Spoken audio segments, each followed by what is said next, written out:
Hi students, Miss McCone here, wanting to do the Topic 1 review. I try to do these at the end of every topic, that way I can review the content with you, answer any general questions that some students have had.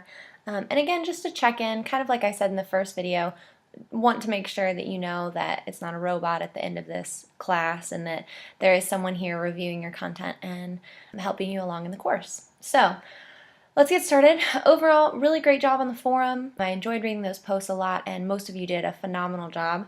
There were a few of you who wrote some shorter replies and had some replies that were filled with not just grammar errors, but typos and no punctuation, and that's just too informal for the forum, so I didn't mark off for most of that this time, but I will be looking more at that next time. So make sure you really use proper grammar and write the correct length for these responses. You shouldn't be able to write a response to one of your classmates in 15 or 30 seconds if that helps you out. So take your time on those replies.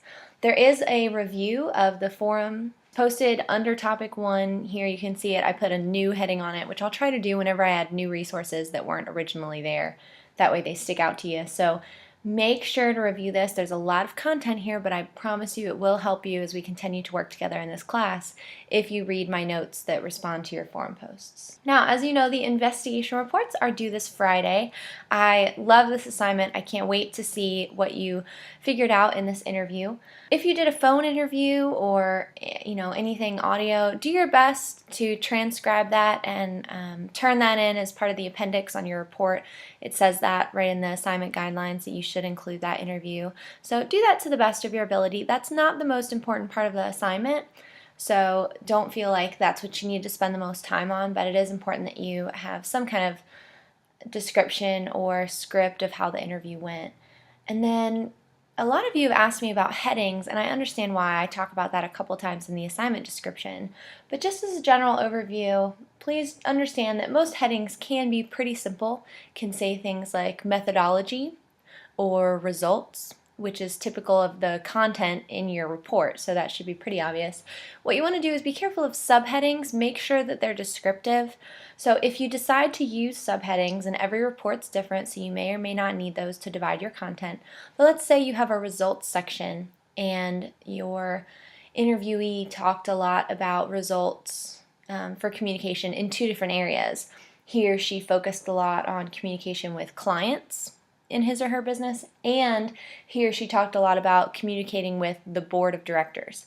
So let's say you want to make 2 subheadings. So instead of having just one results section, you have a big results section with 2 subheadings inside, one about communication with clients and another about communication with board members. So just make sure the subheadings are descriptive. Don't make them so general that it's not easy to understand what is in that subheading content. Textbook reminders. I know that some of you who ordered your textbooks online should be receiving them soon. I'm very glad. Hopefully posting those readings on the Moodle course helped you out. But I know that it's more difficult to read online sometimes. So once you get your textbook, make sure just to flip through those readings again if you felt like you missed anything, especially that first reading that discussed steps for successful writing. That's a really important piece. We're going to come back to some of that content throughout the course. So make sure to flip through that or kind of flag it in your book once you get your textbook, and keep that in mind as we have assignments going forward.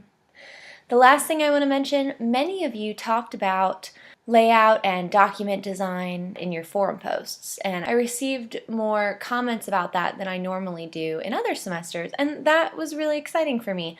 I'm glad that you're considerate of design and that you have goals to improve document design.